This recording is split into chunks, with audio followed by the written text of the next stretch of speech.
근데 왜 우리는 그런 참사들이 반복되는가?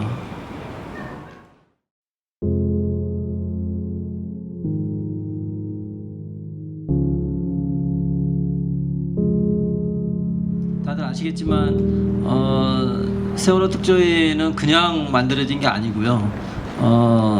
제가 이제 4월달, 2014년 4월달에 대한변협 이제 세월호 TF 때부터 가족분들을 만나기 시작해가지고 6월, 7월경에 입법청원안을 이제 또 같이 해서 들고 국회에 갔을 때만 해도 저는 이 세월호 참사를 통해서 이제야말로 우리가 이 재난으로부터 교훈을 얻을 때가 됐다. 맨날 참사가 일어나면 정부는 피해자들한테 대충 돈으로 그냥 얼버무리고 전문가들 모아가지고 뭐 백선이 뭐니 만드는데 제대로 된 변화가 없었어요.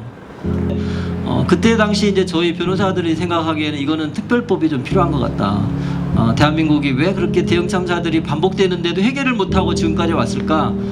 이른바 선진국이라는 곳에서도 재난은 발생합니다. 그렇지만 그거로부터 교훈을 얻는 거죠.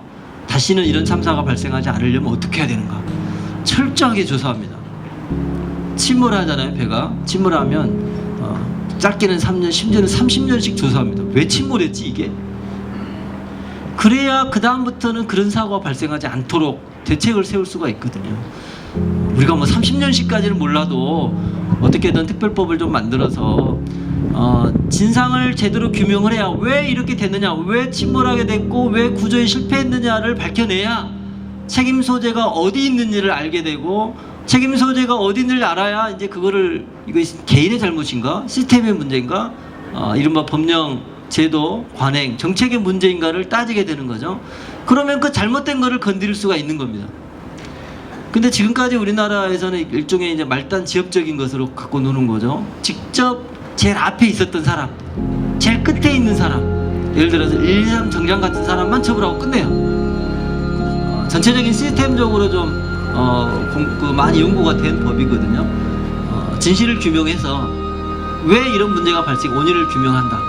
그래서 책임 소재가 그 개인의 잘못인지 시스템의 문제인지를 밝힌다.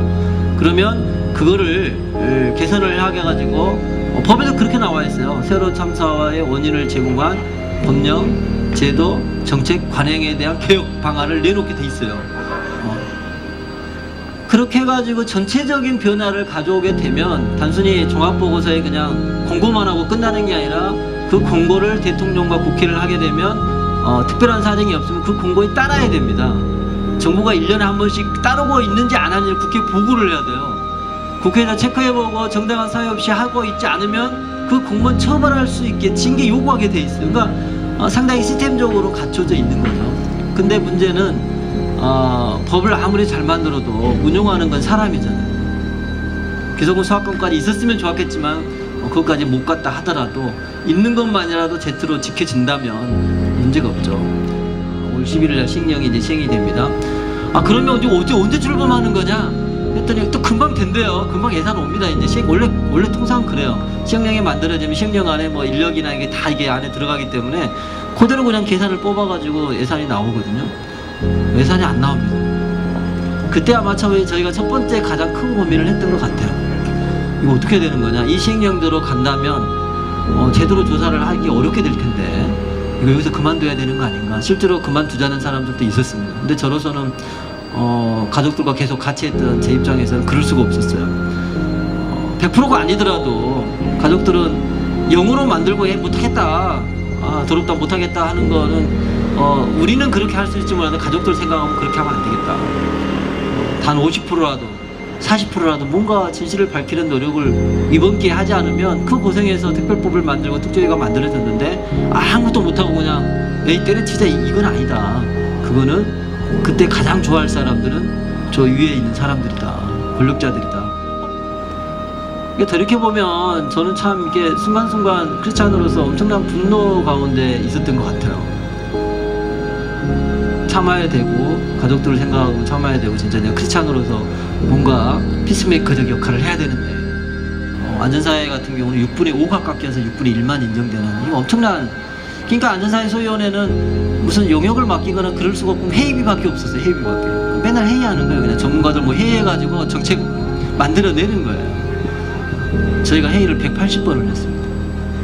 그래서 겨우 이제 1차 초안을 만들다가 지금 중단된 상태인데요. 서서히 이제 속도가 나기 시작해가지고 3월 달에 2차 청문회를 할 때는 그야말로 저희가 밝혀낸 새로운 사실을 중심으로 청문회를 하죠. 그래서 4월, 5월 달에 아주 그 최고조에 올랐던 것 같아요. 이른바 이제 우리가 선수들도 운동 경기를 하면 이 컨디션이 좋아야 되는데, 마찬가지 조사관들이 이제 전체적인 기록을 다 읽고 조사의 경험도 쌓고 과거에 위원회 경력이 있는 사람들이 자기 노하우도 전수하고 이러면서 4월, 5월 달에 속도가 나기 시작한 거예요. 한참 조사를 열심히 해가지고 속도가 나고 있는 상황에서 그때 큰 위기 상황이 왔던 것 같아요. 그때 이제 2월 30날이면 조사 활동을 종료시킨다는데 어떻게 할 거냐. 그때 어떤 사람들은 이제 야 7월 초쯤에 우리 다 때려치자. 이거 뭐 그동안 조사 그렇게 어렵게 못하게 만들어 놓고 맨날 지연시키고 방해하고 거부하고 회피한 사람들이 그나마 기간 1년 6개월조차도 제대로 안 주냐. 이거 못한다고 해야 된다 이거. 그런 분도 계셨지만 저는 좀 이제 저 같은 사람 생각이 좀 달랐던 것 같아요. 아니 그거는 그 말을 하면 제일 좋아할 사람이 누군데. 그런 상황에서 저희가 이제 무지 고민을 많이 했는데 그때 이제 그 결심을 했던 게 뭐냐면 제 3차 청문회를 하자. 3월달 이후에 원래 6월달에 청문회를 하려고 그랬어요. 그런데 조사활동 기간이 이제 종료시킨다는 것 때문에 이제 청문회를 못했는데 청문회를 통해서 그동안 했던 거 최대한 다 드러내고 가자. 그리고 7월 27일부터는 이러한 상황들을 우리 국민분들이 모르시는 것 같다. 지금 세월호 특조위가 정부 여당에서 지금 침몰당하고 있는데 8월달 한 달 정도가 이제 골든타임인 것 같은데, 그래서 7월 27일부터 그런 사실을 알리면서 지금 세월호 특조위가 침몰당하고 있습니다. 정부 여당에 의해서. 그러니 우리 가족분들, 국민 여러분 어떻게 하면 좋겠습니까? 정치권에서는 어떻게 할 거냐 이거. 이거를 만약에 이대로 놔두고 우리가 쫓겨나가면 이거 파견 공무원들이 제대로 관리해 주겠냐. 국가기록원에 법적으로 이거를 넘기게 돼 있는데 국가기록원이 한 10년 정도 비공개해버리면 이거 어떻게 되는 거냐. 그래서 고민하다가 조사활동 기간이라고 생각함에도 불구하고 자료를 빨리 정리해야 되겠다 이거. 정리해서 제대로 정리해서 함부로 파견 공무원들이 손 못 대게 하고 또 이거가 이제 가서 좀 빠른 시일 내에 공개할 수 있는 자료를 공개할 수 있게. 그래서 저희가 이제 한 거가 첫째는 진상규명국 자료 가운데 이른바 정보공개법에 위반되지 않는 자료들은 공개를 많이 했습니다.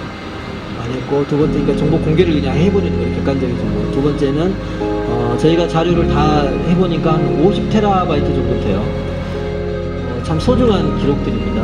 그 기록들이 지금 홈페이지에 일부 올라와 있고, 이 홈페이지는 언제 닫힐지 알 수가 없어요. 왜냐하면 정부 입장에서는 홈페이지 운영 예산이 없다는 이유로 언제든지 내려버릴 가능성도 있습니다. 그럴 때 이제 가장 질문이 많이 들어오는 게 어떻게 할 겁니까 이제 어떻게 할 거냐.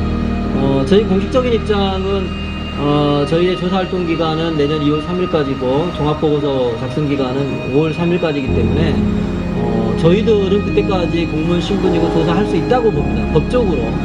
그러나 이제 현실적으로는 국가기구인데 그 정부가 뭐 아까 말씀드린 뭐 인적인 뭐 공무원들 하나도 인정하고 예산 하나도 안 주고 권한도 뺏고 다 그러게 되면 사실상은 조사를 못하는 거고 이제 좀 있으면 공간조차도 없어지는 거죠. 그런 상황이기 때문에 그럼에도 불구하고 저희가 정기적으로 특별위원들의 전원위원회 모임을 갖기로 했고요. 저희들이 할 수 있는 것들은 진행하려고 합니다. 다만 이제 그런 권한이나 아무것도 주어진 게 없기 때문에 사실상 그 실효성 있는 어떤 활동을 할 수 있을지에 대한 여러 가지 고민들이 있어서 계속 논의 중이고요.